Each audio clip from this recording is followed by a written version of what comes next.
बिस्मिल्लाहिर्रहमानिर्रहीम।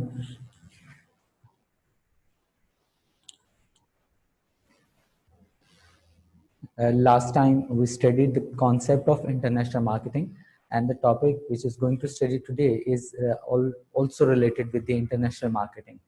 So the basic concept of international marketing is where the business is able to sell the goods and services to the international market other than the local and the domestic market. सबसे पहले ये देखा गया था कि international market में business क्यों जो है वो सेल करने का प्लान करता है। Whenever the business is successful in the local area, जब एक बिजनेस लोकल मार्केट में, डोमेस्टिक मार्केट में, नेशनल मार्केट में सक्सेसफुल होने के बाद ये अपॉर्चुनिटी कॉस्ट को रेज करता है कि अब इंटरनेशनल मार्केट में से भी प्रॉफिट को अर्न किया जाए या ना किया जाए, तो ये उसके लिए एक अपॉर्चुनिटी के तौर पे एक्ट करता है। तो फिर ये प्लान की इसमें there are two types of businesses, कुछ जो हैं वो लोकल ही सरवाइव करते रहते हैं और इंटरनेशनल में रिस्क नहीं लेते, और जो सेकंड टाइप के बिजनेस हैं वो इंटरनेशनल में रिस्क लेते हैं। यही वो बिजनेसेस होते हैं जो कि ऑल ओवर द वर्ल्ड, आपको कह सकते हैं कि आप ये बिजनेसेस वो हैं जो कि all over the world successful माने जाएंगे। सो इंटरनेशनल मार्केटिंग की डेफिनेशन होपफुली आप लोगों के लिए बिल्कुल क्लियर है, in which the business sell the goods and services outside the market to the global market other than the local market. तो इसमें हमने कुछ फैक्टर्स भी स्टडी किया था कि why the business going to increase their operation into international market। उसमें बताया गया था कि क्योंकि वो प्रॉफिट्स इंक्रीज करना चाहता है, कुछ सैचुरेशन मार्केट्स हैं उसकी अपनी, और वो अनसैचुरेटेड मार्केट्स में जाना चाहता है, रिस्क को सेपरेट करना है, और कुछ लीगल डिफरेंसेस की वजह से कुछ ऐसी प्रोडक्ट जिनको कुछ कंट्रीज में सेल नहीं किया जा सकता या अपनी लोकल मार्केट में, तो सेल इसको इसलिए इंटरनेशनल मार्केट में सेल आउट करने का प्लान किया जाता। और डिफरेंसेस बिल्कुल कॉमन थे। डिफरेंसेस यही थे कि जो जब आप इंटरनेशनल मार्केट में स्टेप फॉरवर्ड करते हैं तो आपको पॉलिटिकल स्टेबिलिटी का, इकोनॉमिक यानी जीडीपी, इनकम, एक्सपेंडिचर्स का डिफरेंस आता है। सोशल डिफरेंसेस में डिफरेंट फैमिली स्ट्रक्चर्स का डिफरेंस आता है, फैमिली साइजेस का आता है। कल्चरल डिफरेंसेस में रिलीजियस और कल्चरल वैल्यूज और कॉन्स्ट्रेंट्स को देखा गया था, और लीगल डिफरेंसेस में स्पेसिफिकली लीगल डिफरेंसेस को डीमेरिट के पॉइंट ऑफ व्यू से स्टडी किया जाता है। तो जो आज का टॉपिक है that is started with the international marketing, different methods of entry. International market में स्टेप फॉरवर्ड करने के कुछ डिफरेंट तरीके हैं जिनको आज हम स्टडी करने जा रहे हैं, और ये आपकी हेल्प करेंगे कि जब आप एक बिजनेस को इस्टेब्लिश करते हैं और या फिर आप रियल लाइफ की बात कर लें या अपने एग्जाम की बात कर लें, वर्कशीट्स की बात कर लें, तो उसमें इंटरनेशनल जब आप एक लोकल लेवल पे सक्सेसफुल हैं, then you have a plan to expand your business operations rather assembly operation, production operation और selling outlet to other countries abroad। तो आज हम ये देखते हैं कि हमारे पास वो कौन कौन से चांसेस हैं, अपॉर्चुनिटीज़ हैं, मेथड्स हैं, रास्ते हैं, वेज हैं जिनके थ्रू हम इंटरनेशनल मार्केट में कदम रख सकते हैं। International marketing, different methods of entry. तो सबसे पहले आज इसमें जो फर्स्ट पॉइंट, और ये प्रायोरिटाइज पॉइंट्स हैं, मतलब ये कि अगर आप इसको ग्राफ पे बनाएं तो ग्राफ में जब हम बनाया जाता है तो ये एक सीक्वेंशियल फॉर्म में डेवलप किए जाते हैं, लिखे जाते हैं, जिसमें सबसे पहले अगर आप इंटरनेशनल मार्केट में जा रहे हैं तो आपको ये सजेस्ट किया जाएगा कि आप ये वाला मेथड यूज करें। एक्सपोर्ट अगर आप नहीं करना चाहते या नहीं कर पा रहे, देन उसके बाद फिर दूसरी ऑप्शंस को डिस्कस किया जाता है। तो एक्सपोर्ट को समझना इस लिहाज से आसान है क्योंकि हम लोग एक ऐसे सिटी से बिलोंग करते हैं जो कि जिसका जो मेन रेवेन्यू है वो इस मेथड से आता है। Exporting means developing, designing the goods and services in one place and selling these goods and services after the production to the other countries। internationally sell करना, इसलिए आप अपने शहर में जब बहुत सारी फर्म्स के बाहर लिखते हैं, देखते हैं कि लिखा आपको नजर आता है international firms, ABC international.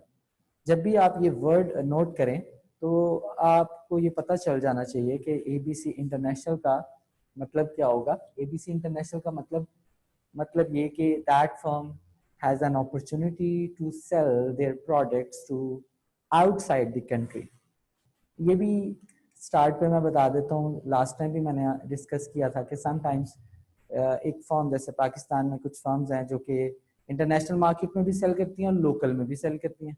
Okay. And the second type of firm कुछ ऐसी हैं जो कि इंटरनेशनल मार्केट में ही सेल करती हैं, जैसे सेलपोर्ट. उसकी वजह ये है कि लोकल मार्केट में जो पर्टिकुलरली वो प्रोडक्ट्स प्रोड्यूस करते हैं उनकी डिमांड शायद ना हो, इसलिए लोकल मार्केट पे उनको एडवर्टाइज भी नहीं किया जाता. उनको सेल भी किया जाता है outside the country global market में, और उनको एडवर्टाइज भी किया जाता है. उनकी प्राइसिंग वगैरह का भी यहाँ पे लोगों को आइडिया नहीं होता, उनके प्रॉफिटेबिलिटी का, उनकी करेंसी, किस करेंसी में वो डील किए जाते हैं. यहाँ पे ये सीक्रेसी समझी जाती है कि जो जिन कंट्रीज में बिजनेसेस जो है वो काम कर रहे हैं तो वो इस सीक्रेसी को आउट नहीं होने देते. So exporting is marketing and selling products to the other countries and can be undertaken either by selling directly or indirectly. So export के अंदर भी दो उसने इसको कैटेगराइज कर दिया है, दो मेथड्स उसने बता दिए. And can be undertaken either by selling the product directly to the foreign customer और through the via company website और सोशल मीडिया और whatever the email you use. इसके अलावा एक और मेथड भी आज उसने साथ आपको गाइड किया है, that is called The use of an agent. आज हम एजेंट के बारे में पढ़ेंगे और इसकी डेफिनेशन को भी देखेंगे. एजेंट के बारे में थोड़ा सा पहले भी एक जगह पे डिस्कस किया गया लेवल 1 में, जब हम चैनल ऑफ डिस्ट्रीब्यूशन पढ़ रहे थे, और उसमें फोर्थ था कि fourth whenever the goods are exported to other countries, एक एजेंट जो है वो चैनल ऑफ डिस्ट्रीब्यूशन के अंदर आपको नजर आता है. तो अब हम ये देखते हैं कि डायरेक्ट एक्सपोर्ट का मतलब क्या है और इनडायरेक्ट एक्सपोर्ट का मतलब जो है वो क्या है. डायरेक्ट एक्सपोर्ट जैसे कि अगर इसको इजी करके समझा जाए, डायरेक्ट एक्सपोर्ट सालकोट में अगर आप बात करते हैं अपने सिटी में, तो हम यहाँ पे प्रोडक्ट्स को बनाते हैं और डायरेक्टली अपने कस्टमर्स को सेल कर देते हैं, सेंड कर देते हैं. कार्गो की हमें, कोरियर और कार्गो की हमें हेल्प लेना होती है. How we get these customers, ये क्वेश्चन थोड़ा एक्सप्लेन किया जा सकता है कि हम वेबसाइट्स के थ्रू या सोशल मीडिया के थ्रू या एक्सपोज जो एग्जीबिशंस हैं उनके थ्रू हम कस्टमर्स को गेट करते हैं. डायरेक्टली सेलिंग प्रोडक्ट्स, तो ये हम 1-to-1 यानी कस्टमर्स का और बिजनेसेस का जो डायरेक्ट रिलेशनशिप एक्सपोर्टिंग में आ जाता है. इसके अलावा अगर ऐसा पॉसिबल नहीं है तो आप इसका दूसरी जो ऑप्शन यहाँ पे डिस्कस की जाती है, the use of an agent. Agent is a third party person who sell the products on the behalf of your firm. आप एक किसी भी एजेंट को किसी कंट्री में अगर आपने सेल करना है, सपोज आपने अपने सर्जिकल इंस्ट्रूमेंट्स को जर्मनी में सेल करना है, तो वहां पे आप कोई एजेंट जो है वो तलाश करें. एजेंट जो है वो उस कंट्री का भी हो सकता है, आपकी अपनी कंट्री का भी हो सकता है, लेकिन वो उस कंट्री के लैंग्वेज को, बिजनेसेस को, एक्सपोज को, एग्जीबिशंस को जानता है. वहाँ के लोगों का बिहेवियर उसको रिटेलर्स का पता है, वहाँ के होलसेलर्स का पता है, तो वो आपकी हेल्प कर सकता है. वो अपनी कमीशन चार्ज करेगा और आपकी प्रोडक्ट को सेल करने में आपकी हेल्प करेगा. समटाइम वो आपसे बाय करके आगे सेल करता है, समटाइम वो आपकी बिहाफ पे आगे सेल करता है और आपसे कमीशन चार्ज करता है. तो दोनों मेथड जो हैं वो ठीक है. इंटरनेशनल कुछ ऐसी वेबसाइट्स की भी मैं आपको एग्जांपल दे सकता हूँ, जैसे Alibaba. Acting as an agent, वो आपको और आपके दरमियान, कस्टमर के दरमियान में एक इंटरमीडिएट के तौर पे बिहेव करता है और आपसे अपनी कमीशन जो है वो चार्ज करता है. तो आज आपने जो फर्स्ट जो चीज है वो सीखी है वो है डायरेक्ट एक्सपोर्ट और indirect export, selling products through directly और indirectly to the customer, to the foreign customers.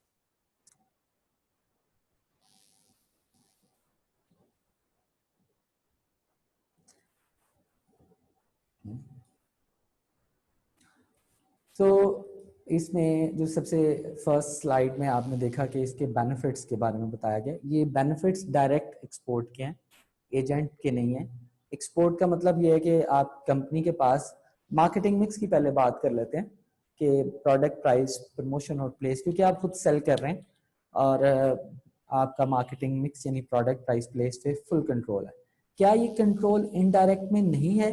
जी हाँ जी. आप इसी पॉइंट को आप इनडायरेक्ट से भी साथ साथ समझते जाएं, क्योंकि इनडायरेक्ट के बेनिफिट ड्रॉबैक्स नहीं यहाँ पे दिए गए. तो आप इसी को, exporting means the company has complete control over the marketing mix of a particular product और the group of product. Marketing mix आपके कंट्रोल में है, एजेंट के थ्रू आपके कंट्रोल में कम है, क्योंकि एजेंट जो है वो आपकी मार्केटिंग मिक्स को चेंज कर सकता है, उसकी प्राइसेस को चेंज कर सकता है फॉर्मली और इनफॉर्मली। फॉर्मली ये है कि आपने उसको इजाज़त दी हुई है कि वो चेंज कर सकता है, और इनफॉर्मली ये है कि वो आपकी परमिशन के विदाउट परमिशन जो है वो मार्केटिंग मिक्स में ऑल्टरेशन करे।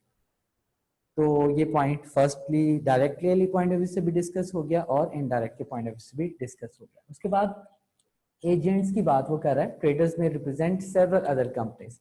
एजेंट आपके साथ इतना लॉयल नहीं है, वो सिर्फ ना सिर्फ आपकी प्रोडक्ट को सेल करता है बल्कि आपसे की तरह की दूसरी ऑर्गेनाइजेशन को भी सेल करता है, इसलिए जो लॉयलिटी का जो फैक्टर है वो कम है। इसलिए इसका बेनिफिट ये स्टडी किया गया कि डायरेक्ट जो है वो कंपैरेटिवली आपको बेनिफिट नजर आ रहा है, इनडायरेक्ट में ये थोड़ा सा एक ड्रॉबैक भी है। अगर इसी चीज को पॉजिटिवली भी देखा जाए तो वो आपको एजेंट को अगर पॉजिटिवली भी देखा जाए और आप अपने आप को नेगेटिवली देखें इस पॉइंट को, तो एजेंट्स आपकी हेल्प भी तो कर रहा है ना, कस्टमर को फाइंड करने में आपकी हेल्प भी तो कर रहा है।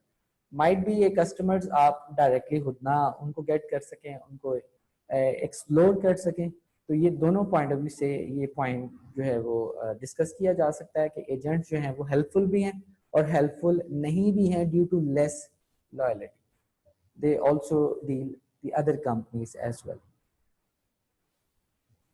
तो ये दोनों पॉइंट्स आपके सामने डायरेक्ट रहा, लेकिन इसको हमने ना सिर्फ डायरेक्टली के पॉइंट ऑफ व्यू से डिस्कस कर लिया बल्कि इनडायरेक्टली के पॉइंट ऑफ व्यू से भी डिस्कस कर लिया, मार्केटिंग मिक्स के पॉइंट ऑफ व्यू से भी डिस्कस कर लिया और ट्रस्ट और लॉयलिटी के पॉइंट ऑफ व्यू से भी डिस्कस कर लिया। तो अब चलते हैं कि इसकी कुछ एक्सपोर्ट अगर आप डायरेक्ट करते हैं तो इसकी आपको कुछ लिमिटेशंस का भी सामना करना पड़ता है।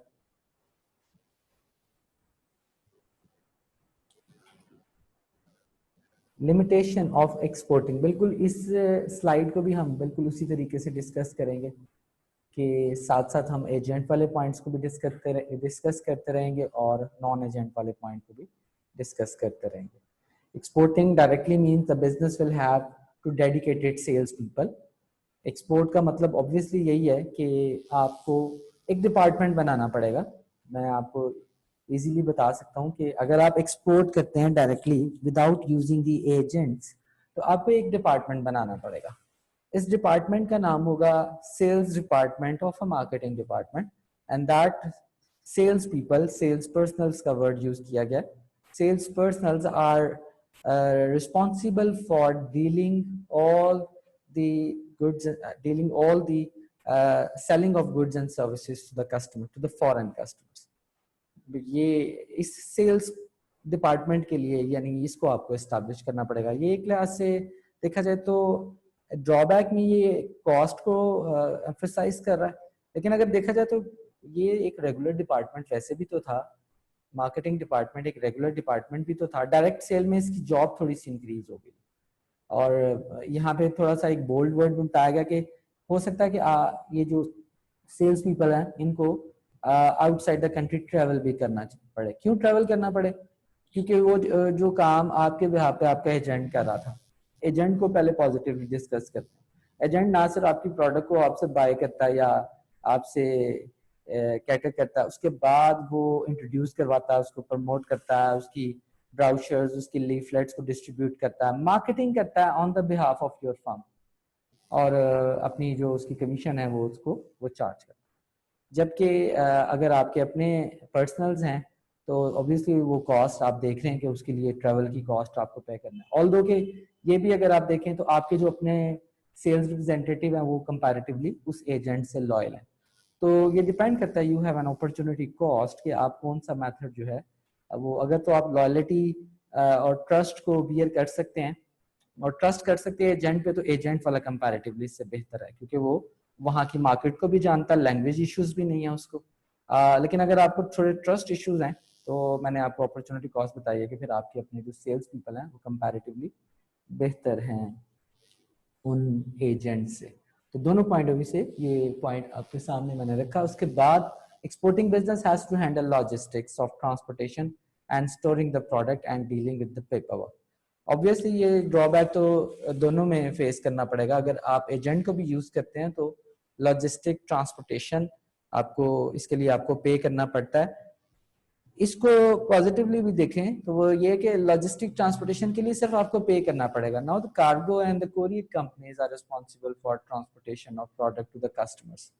ये आपकी रिस्पांसिबिलिटी नहीं, ये काम अब लोगों के लिए, बिजनेसेस के लिए कंपैरेटिवली आसान हो चुका है। इसमें रिस्क कम है, इसमें इंश्योरेंस अवेलेबल है, आप सिर्फ उसको हैंड ओवर करें और वो उसकी जिम्मेदारी है कि वो आपके कस्टमर तक पहुंचाए। तो ये पॉइंट एक लिहाज से सिर्फ कॉस्ट को फोकस करता नजर आ रहा है, अदरवाइज लॉजिस्टिक की हैंडलिंग आसान हो चुकी है अब। तो पहला जो पॉइंट आज आपने सीखा है वो है एक्सपोर्ट किया जा सकता है। इंटरनेशनल मार्केट में अगर आप जाना चाहते हैं तो आप एक्सपोर्ट कर सकते हैं।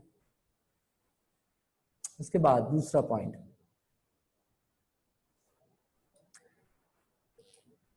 जैसे मैंने आपको बताया था कि सीक्वेंशली इसको डिस्कस करना है, और सीक्वेंशली आपको ये बताया जा रहा है कि जो सेकंड है, अगर आप एक्सपोर्ट नहीं कर रहे तो आप इंटरनेशनल फ्रेंचाइज का मेथड यूज किया जा सकता है।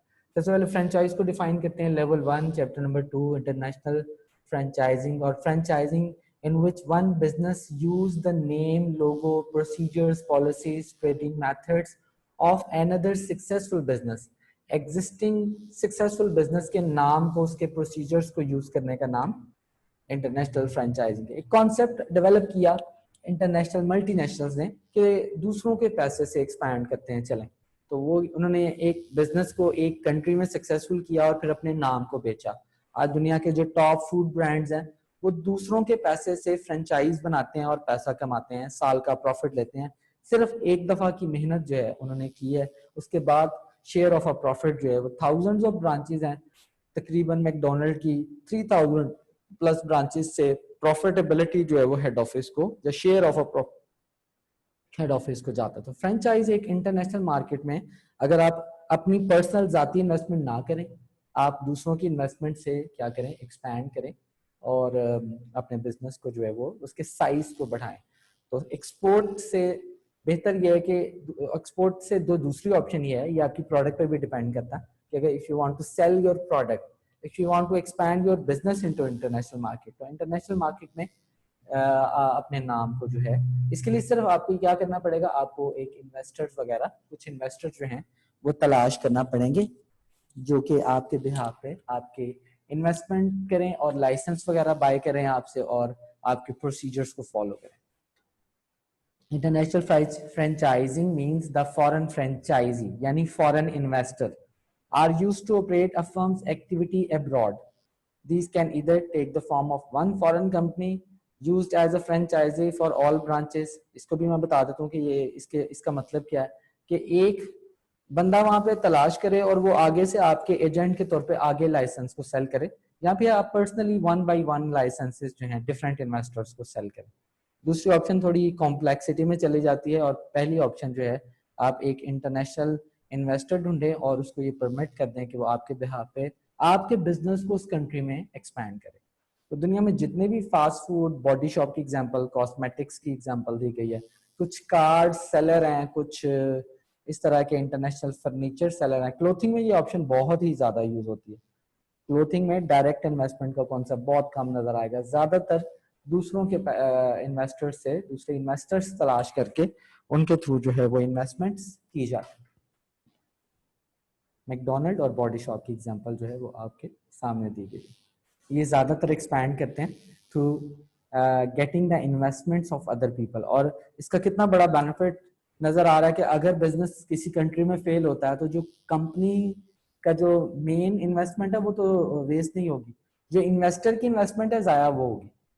हाँ, इसमें आप ये कह सकते हैं एक लिमिटेशन में, इवैल्यूएशन के अंदर एग्जाम के लास्ट कंपोनेंट में ये लिख सकते हैं कि अगर इन्वेस्टर की इन्वेस्टमेंट जाया होती है तो उसमें एक ड्रॉबैक कंपनी को मिलता है और वो बैड रेपुटेशन की फॉर्म में मिल सकता है, हो सकता है। तो इसको आप इवैल्यूएशन के अंदर लिख सकते हैं।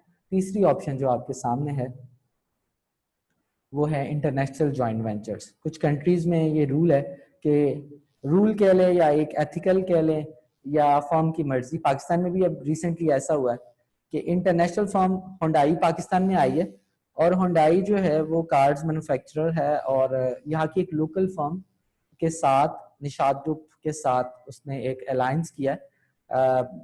2 या 3 दिन हुए उसने एक कार को लॉन्च किया, जिसका नाम हुंडई टूसन के नाम से उसने एक कार को लॉन्च किया। तो ये अलायंस है बेसिकली। अलायंस में मतलब joint venture, 50-50 agreement between two partners. 50-50 का वर्ड सिर्फ मैंने एग्जांपल के तौर पे यूज किया, ये डिपेंड करता है कॉन्ट्रैक्ट पे कि उन दो कंपनीज का आपस में क्या कॉन्ट्रैक्ट है। where 2 or more firms agree to work close together on a particular project. An example of this method into international market में बताई गई है कि 50-50 जॉइंट वेंचर है मैकडोनल्ड और इंडिया के दो एक रेस्टोरेंट्स हैं। इस तरह आप देखते हैं कि इंडिया में सुजुकी मारुति सुजुकी के नाम से बिहेव करती है, और होंडा जो है वो होंडा नहीं है वहाँ पे, वो हीरो होंडा के नाम से। तो वो 50-50 पार्टनरशिप, जितनी भी फर्म्स हैं वो लैंड रोवर और जैगुआर, इस तरीके से टाटा जैगुआर के नाम से इंडिया में जितनी भी फर्म्स है उस वो 50-50 पार्टनरशिप में बिहेव करती हैं। पाकिस्तान में भी अब बहुत सारी इन्वेस्टमेंट इस तरीके से आ रही है कि इंटरनेशनल फर्म आती है और वो आपके लोकल फर्म्स के साथ मिलके काम करती है। इसका बहुत बेनिफिट ये समझा जाता है कि एक तो इन्वेस्टमेंट का रिस्क 50% शेयर हो जाता है। इसके अलावा जो लोकल आपकी फर्म है वो लोगों के टेस्ट और फैशन और उनके स्पेंडिंग बिहेवियर को, स्पेंडिंग पैटर्न को जानती है, लोगों से उसको इंटरेक्ट करना आता है। और कुछ लोगों को ये लगता है कि ये लोकल फर्म्स है, क्योंकि लोकल फर्म क्योंकि ऑपरेट कर रही है ऑपरेशंस को, तो ये एक जो माइंडसेट है लोगों का कि मल्टीनेशनल या ये आउट ऑफ द कंट्री की प्रोडक्ट नहीं बल्कि हम एक लोकल प्रोडक्ट को बाय कर रहे हैं। कई दफा ऐसा होता है कि कुछ लोग लोकल प्रोडक्ट्स में कंफर्ट फील करते हैं, इजी, उनको लगता है कि पार्ट्स की अवेलेबिलिटी जो है वो लोकल फर्म्स में after sale service local firm ज्यादा अच्छा प्रोवाइड करती है। तो एक ये माइंडसेट है basically, it is not necessary, लेकिन ये माइंडसेट क्योंकि है तो ये जो जॉइंट वेंचर है इसका ये बहुत बड़ा बेनिफिट जो है वो आपको नजर आ रहा है। इसका अगर आप जाएं एवेल्युएशन और लिमिटेशन की तरफ तो इसमें जाहिर है प्रॉफिटेबिलिटी की जो शेयरिंग है वो नजर आ सकती है। और अगर लोकल फर्म्स है उसको उसी पर्टिकुलर पॉलिसी पे काम करना है, और प्राइसेस को लोकल फर्म्स समटाइम्स निगोशिएट करना चाहती हैं लोकल इनकम के अकॉर्डिंगली, लेकिन इंटरनेशनल फर्म्स जो हैं वो प्राइसेस को थोड़ा हाई रख सकती हैं, या उनकी मार्केटिंग मिक्स पॉलिसी जो है ड्यू टू एक्सचेंज रेट थोड़ी टाइट होती है, जिसकी वजह से जो लोकल फर्म जो बेनिफिट सोचती है शायद वो गेट ना कर सके।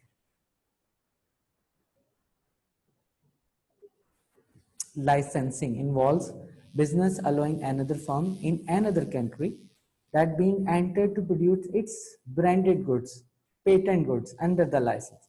एक तरीका ये है कि आप यहाँ पे बैठ के बनाएं प्रोडक्ट को और दूसरे मुल्क में सेल करें। फर्स्ट मेथड आपका ये है।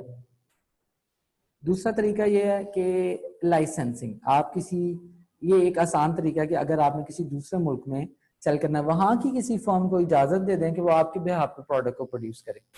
सेलकोड में एडिडास की प्रोडक्ट लाइसेंसिंग के थ्रू तैयार होती है, इतनी कॉमन सी एग्जांपल है।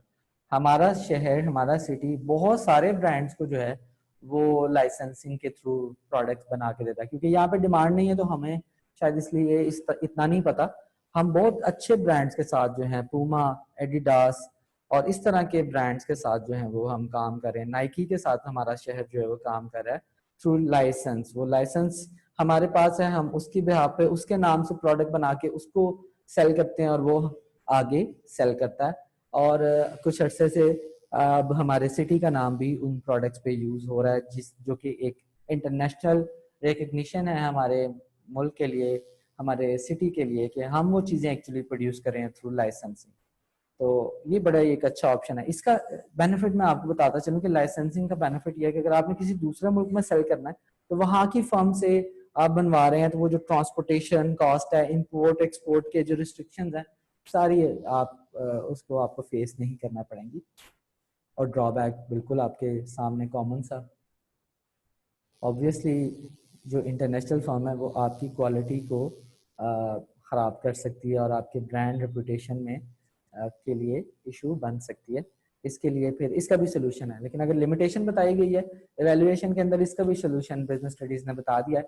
The quality control and the insurance department is operated by direct company, operated by the company directly. Direct operation में क्वालिटी कंट्रोल को फिर एडिडास खुद यहाँ पे आएगी उस फैक्ट्री के अंदर बैठ के उसको क्वालिटी मेंटेन करेगी। तो ये जहाँ अगर लिमिटेशन बताई गई क्वालिटी के हवाले से, कुछ इग्नोरेंस बताई गई, वहां पे उसका सोल्यूशन भी इवेल्युएट कर दिया गया। और क्वालिटी कंट्रोल। और फिर एक क्वालिटी कंट्रोल की भी एक लिमिटेशन फिर बता देता हूँ। वो ऑब्वियसली कॉस्ट जो है वो कंपनी को पे करना पड़ती है, कॉस्ट उसको बियर करना पड़ती है।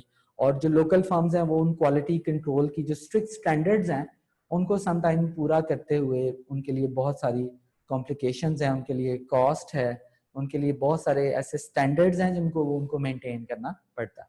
लेकिन फिर भी आप देख रहे हैं कि लाइसेंसिंग में जहाँ इतने स्टैंडर्ड्स की आज बात की गई है, फिर भी आप देख रहे हैं कि ये कंपैरेटिवली काफ़ी बेनिफिशियल है बिजनेसेस के लिए। ये रिड्यूस करती है आपकी ओवरऑल ट्रांसपोर्टेशन और कैरेज कॉस्ट, और वो जो प्रोटेक्शनिस्ट इकोनॉमीज हैं उनके जो बैरियर्स हैं उनको रिड्यूस करने में आपकी बहुत ज़्यादा हेल्प करती है। तो जो लास्ट आज की बात है, हमारा आज का जो टॉपिक था वो था आगे हम इंटरनेशनल मार्केट में कैसे जा सकते हैं। तो जो इंटरनेशनल मार्केट में जो लास्ट है, जो सबसे बेहतर, लेकिन सीक्वेंस में इसको लास्ट इसलिए रखा गया 5th नंबर पे इसलिए क्योंकि ये सबसे मुश्किल होता है, एक्सपेंसिव होता है और कम यूज होता है। इसकी भी रियल लाइफ में एग्जांपल जो है वो दी जा सकती हैं कि डायरेक्ट इन्वेस्टमेंट बेसिकली क्या चीज़ है। सब्सिडरी, सबसे पहले मैं आपको बताता हूँ कि सब्सिडरी जो है वो क्या चीज़ है। सब्सिडरी बेसिकली आपके पास वो फैक्ट्री है, वो ऑफिस है, जो असेंबली प्लांट है, वो जो प्रोडक्शन प्लांट है जो आपका किसी दूसरी कंट्री में है। ये वो प्लांट है, वो आपका या सेलिंग आउटलेट है जो कंपनी ने खुद से इन्वेस्टमेंट की है, पर्सनल इन्वेस्टमेंट इसे कह लें। मैं इसकी एग्जांपल से इस टॉपिक को स्टार्ट करूंगा कि जब ये नेस्ले आपकी कंट्री में आता है, ना किसी से लाइसेंस करवाता है, ना किसी को फ्रेंचाइज सेल करता है, ना किसी के साथ जॉइंट वेंचर करता है, अपनी जाती इन्वेस्टमेंट लेके आता है, प्लांट को लेके आता है शिप के थ्रू, उसको यहाँ पे इंस्टॉल करता है, थाउजेंड्स ऑफ लोकल लोगों को जॉब देता है, लेकिन इन्वेस्टमेंट उसकी पर्सनल है। तो वो जितना भी प्रॉफिटेबिलिटी होगी वो नेस्ले की अपनी होगी। It is what we call a multinational company that setups directly into your country. Direct investment, personal पैसा, जाती पैसा जो है फर्म आपकी फर्म में इन्वेस्ट करिए। It is the construction of production, assembly, operation, selling outlets, कोई दुकान into other countries. Subsidiary can be factories and personal outlets set up in foreign countries. They may be almost decentralized. तो भी मैं explain कर देता हूँ decentralise का मतलब क्या।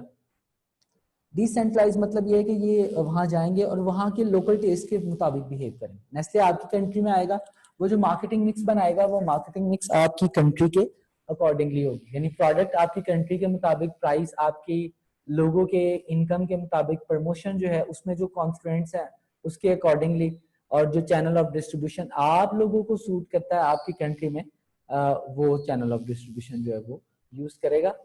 तो that is what we call the operations of direct investments are decentralized. अगर ये centralized होंगे ये बहुत ज्यादा प्रॉब्लम है, क्योंकि फिर जो मार्केटिंग मिक्स है वो किसी दूसरी कंट्री की आपकी कंट्री में आ रही है, जो कि आप समझ सकते हैं कि ये इतनी कंफर्टेबल नहीं होगी। और फिर अगर ये सेंट्रलाइज्ड है तो लोकल लोगों की ऑपोजिशन जो है वो आपको फेस करना पड़ेगी। Local managers take mostly decisions. जो लोकल मैनेजर्स हैं वो मार्केट रिसर्च कंडक्ट करेंगे, लोगों के टेस्ट और फैशन के बारे में जानेंगे और उसके बाद बिहेव करेंगे। डायरेक्ट इन्वेस्टमेंट में हमारे पाकिस्तान में Cadbury, Unilever, P&G, Procter and Gamble, इसके अलावा नेस्ले, बहुत सारी फर्म्स हैं जो आपके कंट्री में डायरेक्ट इन्वेस्टमेंट लेके आई हैं। इससे बहुत बेनिफिट है। डायरेक्ट इन्वेस्टमेंट कंपनी के लिए बहुत मुश्किल है क्योंकि ये एक्सपेंसिव है। 200 के करीब कंट्रीज दुनिया में, क्या इन सब में बिजनेस अपनी जाती इन्वेस्टमेंट से जाए, दैट इज कंपैरेटिवली टफ। वहां पर सेटअप लगाना, फिर वहां मार्केट रिसर्च कंडक्ट करना, वहां पर लोगों को एम्प्लॉय करना, फिर उनकी लैंग्वेज को पढ़ना समझना, तो ये वाकई ये देख लें कि कितने ज्यादा ड्रॉबैक है। और बेनिफिट अगर आप वैल्यूएशन में लिखते हैं तो ओवरऑल प्रॉफिटेबिलिटी, बिजनेस अगर ये मेहनत कर लेता है, इस मुश्किल तरीन 5th ऑप्शन को अडॉप्ट कर लेता है, तो उसका बेनिफिट भी फिर उसको नजर आता है और वो बेनिफिट आपके सामने है। वो बेनिफिट ये है कि जो प्रॉफिटेबिलिटी और जो लोकल लोगों की या लोकल फर्म्स के साथ जो इश्यूज हैं वो भी इश्यूज जो हैं वो आप वो इजीली मैनेज कर सकते हैं। लोअर कॉस्ट की बात की गई है लेबर की, ये उन मुल्कों में जाते हैं जहाँ लेबर कॉस्ट कम हो, प्रोवाइड एक्सेस टू, कंट्री के मुताबिक ये बिहेव करते हैं, प्रॉफिटेबिलिटी का इनके पास कंट्रोल है, और क्योंकि ये मल्टीनेशनल के तौर पे बिहेव करती हैं, इन्वेस्टमेंट और जॉब अपॉर्चुनिटीज देती हैं, तो गवर्नमेंट भी जो है वो इनको काफ़ी हद तक सपोर्ट करती है और इनको ग्रांट्स और सब्सिडाइज जो है वो प्रोवाइड करती है. So this is all about the topic. You people can ask the question in the next session. Allah Hafiz.